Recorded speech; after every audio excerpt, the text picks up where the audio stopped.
Hi friends, welcome back. तो आज का हमारा वीडियो है biggest future mega projects in Ladakh.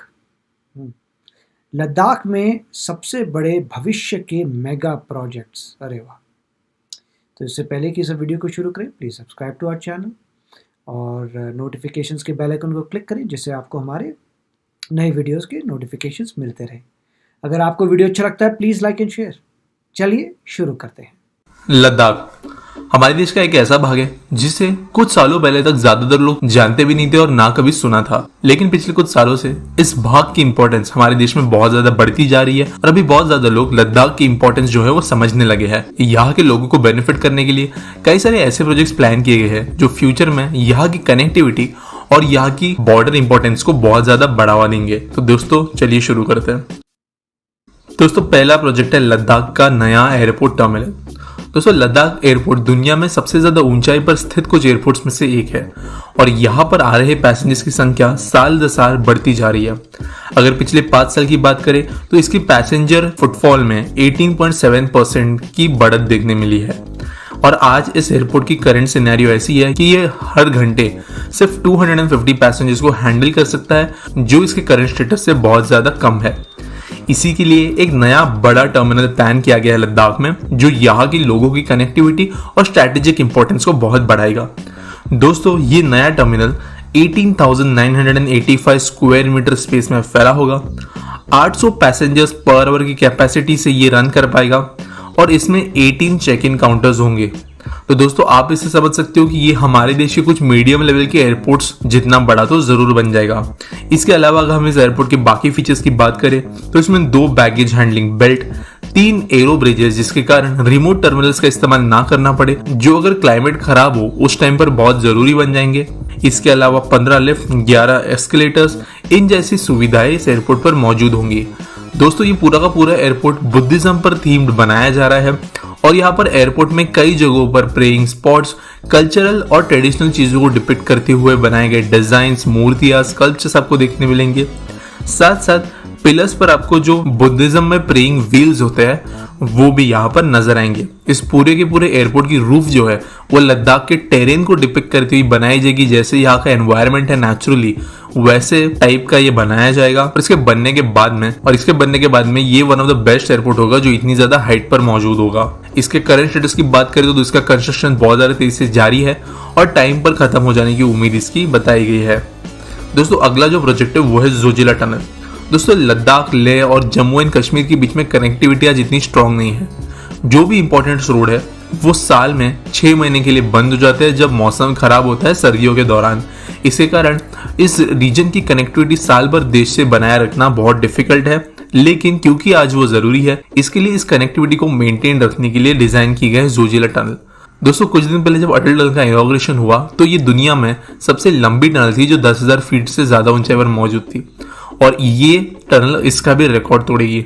दोस्तों जोजिला टनल 14.5 किलोमीटर लंबी होगी और इसके अंदर एक 2 लेन का रोड होगा। ये टनल जो लद्दाख का लैंड सरफेस जहां पर बनाई जा रही है इससे 700 मीटर नीचे मौजूद होगी और इस पूरे के पूरे एक्चुअल प्रोजेक्ट का जो लेंथ है वो 33 किलोमीटर है, जिसके अंदर इस टनल के आसपास में भी कुछ रोड्स बनाए जा रहे हैं। ये टनल बनाने के लिए बहुत ज्यादा डिफिकल्ट है और इसके लिए बहुत कम कॉन्ट्रैक्टर्स ने अपने आप को सामने पेश किया था, जिसमें से पहला फेज जो है वो मेघा इंजीनियरिंग प्राइवेट लिमिटेड ने जीत लिया है। इस टनल के अंदर वेंटिलेशन शाफ्ट, एस्केप शूट्स जैसी चीजें भी होंगी और दोस्तों ये टनल जो है आगे जाकर अमरनाथ यात्रा के दौरान जो पिलग्रिम्स यहाँ से गुजरते हैं उन्हें भी मदद करेगी। दोस्तों इसके अलावा जो है जोजिला टनल में ट्रैफिक डाइवर्ट करने के लिए आज का जो करंट खारदुंगला पास है उसके भी रोड को बहुत ज्यादा तेजी से आज की डेट में अपडेट किया जा रहा है।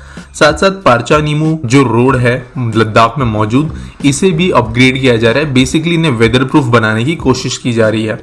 दोस्तों वैसे लद्दाख में हजारों करोड़ के हाईवेज और रोड प्रोजेक्ट्स आज प्लान्ड है, बट जिसमें ज्यादातर अपग्रेडेशन और वेदर प्रूफिंग के काम जारी है। दोस्तों अगला प्रोजेक्ट है बिलासपुर लेह रेलवे लाइन। दोस्तों हमने पहले भी एक बार इस रेलवे लाइन के बारे में डिस्कस किया है, लेकिन ये जो है लेह जो लद्दाख में मौजूद है उनके लिए सबसे ज्यादा स्ट्रेटेजिक एक रेलवे लाइन है। टोटल 498 किलोमीटर लंबी ये रेलवे लाइन बहुत ज्यादा पैमाने पर टनल्स और ब्रिजेस में से गुजरेगी। दोस्तों आज चाइना में जो तिब्बत वाली रेलवे लाइन है जो बहुत बार डॉक्यूमेंट्रीज में दिखाई जाती है दुनिया की सबसे ऊंची रेलवे लाइन की शक्ल में, ये उससे भी ज्यादा ऊंचाई पर मौजूद होगी और ये बनने के बाद में दुनिया की सबसे हाईएस्ट रेलवे लाइन बन जाएंगी। इसमें एक तांगलांग स्टेशन भी होगा जो दुनिया का सबसे ऊंचा रेलवे स्टेशन बनेगा, जो 5359 मीटर्स की ऊंचाई पे स्थित होगा। यानी दोस्तों ये रेलवे स्टेशन एक ऐसी हाइट पे मौजूद है जिससे माउंट एवरेस्ट की चोटी ज्यादा नजदीक है as compare to sea level. Feasibility study भी हो चुकी है और फाइनल अलाइनमेंट भी तय कर दिया गया है। अभी इस प्रोजेक्ट की करंट स्टेटस की बात करें तो लैंड एक्विजिशन के काम किए जा रहे हैं और लैंड एक्विजिशन के एक लिमिट पार होने के बाद में यहाँ पर एक्चुअल कंस्ट्रक्शन शुरू हो जाएगा, जो एक बहुत ही डिफिकल्ट चीज होगी करने के लिए ऐसे इलाके में। दोस्तों लद्दाख में बन रहे और बाकी मेगा प्रोजेक्ट्स की अगर बात करें तो लद्दाख में जो है आप पिछले 1.5 से 2 साल में ही ज्यादातर मेगा प्रोजेक्ट्स प्लान किए गए हैं और उनका काम शुरू हुआ है। इन्हीं में से एक लद्दाख के अनटैप्ड सोलर पोटेंशियल को ग्रैब करना। दोस्तों आज के डेट में करंट 50,000 करोड़ रुपीस के सोलर मेगा प्रोजेक्ट्स लद्दाख में प्लान्ड है, कुछ इंप्लीमेंटेशन फेज में है और कई जगहों पर यहाँ पर बातें चल रही है। वैसे एक रिपोर्ट के द्वारा ये भी कहा गया है कि लद्दाख में 23 गीगावाट सोलर एनर्जी जनरेट करने का पोटेंशियल है, लेकिन उतने पर अब तक काम शुरू नहीं हुआ है। इसके अलावा दोस्तों लद्दाख की प्रिस्टीन ब्यूटी को डायरेक्ट अर्बनाइजेशन से खराब ना करने के लिए यहाँ पर वो स्ट्रिक्ट गाइडलाइंस के साथ में जो भी डेवलपमेंट किए जा रहे हैं उस पर ध्यान रखा जा रहा है। इसके साथ साथ यहाँ पर ऑर्गेनिक गार्डनिंग और फार्मिंग पर भी बहुत ज्यादा महत्व दिया जा रहा है। कुछ दिन पहले ही लद्दाख में यहाँ का पहला ऑर्गेनिक गार्डन एंड रिसोर्ट खोला गया था, जो आगे जाकर एक टूरिस्ट डेस्टिनेशन बन सकता है। इसके अलावा दोस्तों यहाँ पर सेंट्रल गवर्नमेंट ने 11,000 करोड़ रुपए के प्रोजेक्ट्स तय किए हैं इस जगह में ट्रांसमिशन लाइन सेट करने के लिए। यानी दोस्तों जब पावर जनरेशन के लिए प्रोजेक्ट्स बन जाएंगे, जैसे यहाँ पर हाइड्रोइलेक्ट्रिक प्रोजेक्ट्स भी चल रहे हैं, सोलर प्रोजेक्ट्स भी चल रहे हैं और बाहरी स्टेट से भी इलेक्ट्रिसिटी आ रही है, तो यहाँ पर लोगों के घर तक पहुंचाने के लिए जो ग्रिड की जरूरत हमें पड़ती है वो बनाने के लिए 11,000 करोड़ रुपए डेडिकेट कर दिए गए हैं। दोस्तों गवर्नमेंट के लिए लद्दाख एक स्ट्रैटेजिक जोन है, क्योंकि ये ना सिर्फ हमारे देश के और दुनिया के one of the best tourist spots में से डेवलप हो सकते हैं, लेकिन हमारे करंट इंडिया चाइना रिलेशंस के चलते इसकी स्ट्रैटेजिक इंपॉर्टेंस भी बहुत ज्यादा बढ़ जाती है। इसके कारण इसे डेवलप करना एक ऑप्शन नहीं है बल्कि एक कंपल्शन है। तो दोस्तों उम्मीद करते हैं कि ज्यादातर प्रोजेक्ट जो मैंने यहाँ पर मेंशन किए ये सब टाइम पर खत्म हो जाएंगे, यहाँ के लोगों को इनका बहुत लाभ मिलेगा और लद्दाख हमारे देश के डेवलपमेंट साइकिल का एक महत्वपूर्ण अंग बन जाएगा। बहुत ही अच्छा वीडियो था और मैं कहूँगा कि जैसे हमने पहले कहा था कि लद्दाख में इतना इम्प्रूवमेंट होना चाहिए कि हमारी जो बड़ी बड़ी सिटीज़ हैं वो बॉर्डर के पास जो है इस्टेब्लिश हो जानी चाहिए। उससे ये होगा कि आपने क्लियर कर दिया कि ये आपका ही धरती का पार्ट है, आपकी ही कंट्री का पार्ट है। क्योंकि जब भी रिमोट एरियाज़ में अगर आप कोई भी बड़ी सिटी नहीं बनाते तो दूसरी कंट्री जो है आपका एरिया ले सकती है, क्योंकि यहाँ डिफाइंड डिमार्केशन तो है नहीं, ऐसा कुछ नहीं है कि डिसाइड हो चुका हो कि क्या बॉर्डर है। तो उसकी वजह से क्या है कि चाइना के और इंडिया में जो डिस्प्यूट है इसीलिए है कि बॉर्डर कहाँ है। ऑफ कोर्स हमें पता है बॉर्डर कहाँ है, मगर वो लोग मानते नहीं हैं बॉर्डर कहाँ है। मगर अगर मान लीजिए वहाँ पे हमारी सिटीज़ होती तो फिर तो प्रॉब्लम ही सॉल्व हो गई थी। अगर हमारी सिटीज़ हैं बॉर्डर, तो हमें पता है कि हमारी आखिरी सिटी ये है जी, इसके बाद आपका शुरू होता है, इससे हमारी सिटियाँ यहाँ से शुरू हो जाती हैं। अब ये चीज़ वहाँ नहीं है। अब क्या है कि पहली बात जो है लद्दाख को ही देखिए तो बहुत अच्छा हो गया कि अब लद्दाख जो है यूनियन टेरिटरी बन गई है। अब ये जैसे कहते हैं under the shadow of Kashmir नहीं रहेगी, पीसफुल एरिया है लद्दाख, उसको अलग कर दिया, यूनियन टेरिटरी बना दी, अलग से वहाँ पे जो है प्रोग्रेस होगी।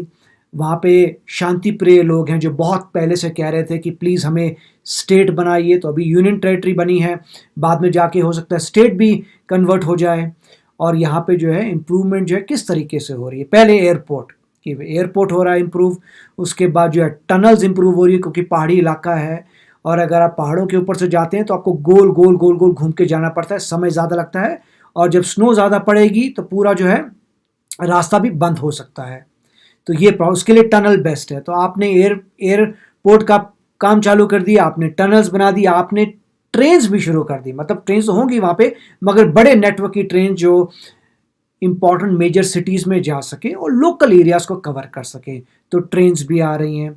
और जब ट्रेन्स आ गई उसके बाद आप टूरिज़्म की बात सोच रहे हैं, तो मतलब इंफ्रास्ट्रक्चर पे मोस्ट इम्पॉर्टेंट आपको फोकस नज़र आ रहा है, ठीक है। तो क्योंकि जितने भी ट्रैवल मोड्स हैं उनको इम्प्रूव किया जा रहा है जिससे लोग वहाँ पे आ सकें, मिलिट्री भी ट्रैवल अच्छी कर सके और दूसरा जो है कि सिटी जो है ग्रो कर सके पॉपुलेशन में और जो है बॉर्डर के पास छोटी सिटीज़ भी आ जाएं। उसके लिए पहले आपको इंफ्रास्ट्रक्चर करना पड़ेगा। जब भी आप देखते हैं कि कोई बहुत बड़ी सिटी है तो बहुत बड़ी सिटी के बाद छोटी सिटीज़ भी फिर पैदा हो जाती हैं। तो यहीं पर मेरे ख्याल से यही प्लान है कि आप जो है लेह को बहुत ही प्रोग्रेसिव बनाइए और उसके पास बॉर्डर में सिटीज़ लेके आइए।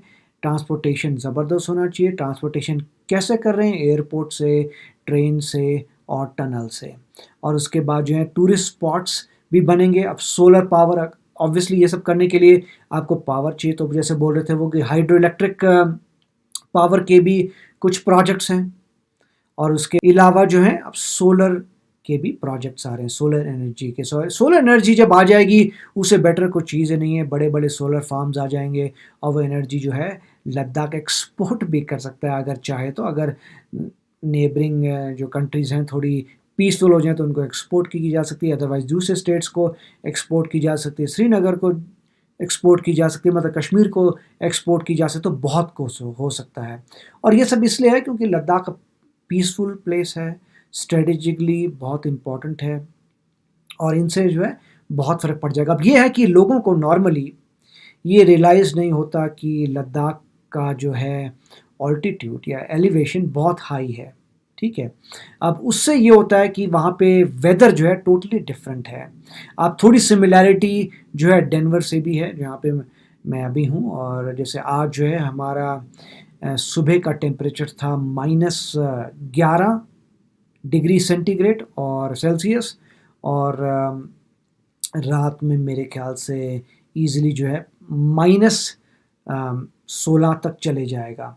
और -11 में मैं आज जो है बाहर भी गया था और क्योंकि अब यूज़ टू हो चुके हैं तो उससे कुछ तो फील आती है कि आपको बहुत ध्यान रखना पड़ता है। अगर आप गाड़ी से जा रहे हैं, गाड़ी से ही जा सकते हैं, पैदल तो जा नहीं सकते -11-12 डिग्री में। तो उसमें आप साथ में थोड़े कंबल रखिए अपनी कार में, थोड़ा पानी रखिए, मेडिसिन्स रखिए और खाने का सामान रखिए जो भी। अगर आप तो वो इसलिए रखते हैं कि अगर मान लीजिए आप फंस जाते हैं तो इससे पहले कि आपके पास कोई इमरजेंसी हेल्प आए या कुछ हो जाता है, आपके पास इतनी एबिलिटी होनी चाहिए कि आप आराम से कुछ घंटे व्यतीत कर सकें उस कोल्ड वेदर में। तो उससे ये भी आपको देखना पड़ता है कि आपका पेट्रोल जो है गाड़ी में तकरीबन फुल होना चाहिए। ऐसा नहीं है कि आप बहुत कम पेट्रोल में निकल गए, क्योंकि आपको जब आप फंस जाएंगे तो आपको हीट भी करनी पड़ेगी अपनी गाड़ी।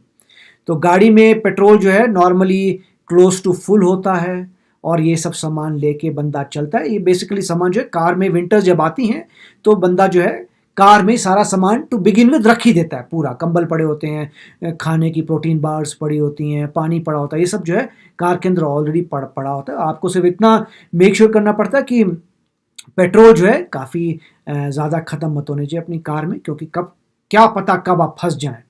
जबकि ये भी है कि आपकी और फ़ोन पूरा चार्ज होना चाहिए, इसीलिए बोलते हैं कि पेट्रोल चार्ज होना चाहिए, नहीं तो आप चार्ज कर लीजिए कार के अंदर ही अपने फ़ोन को।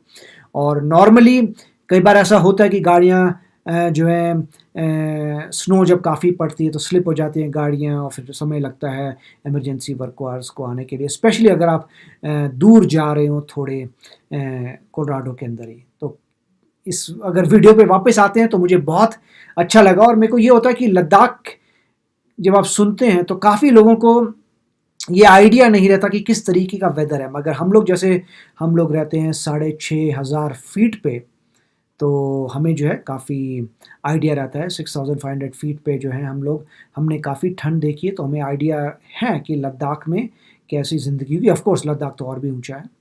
तो बहुत अच्छा वीडियो था गाइस, और फिर मिलेंगे। Take care, bye bye.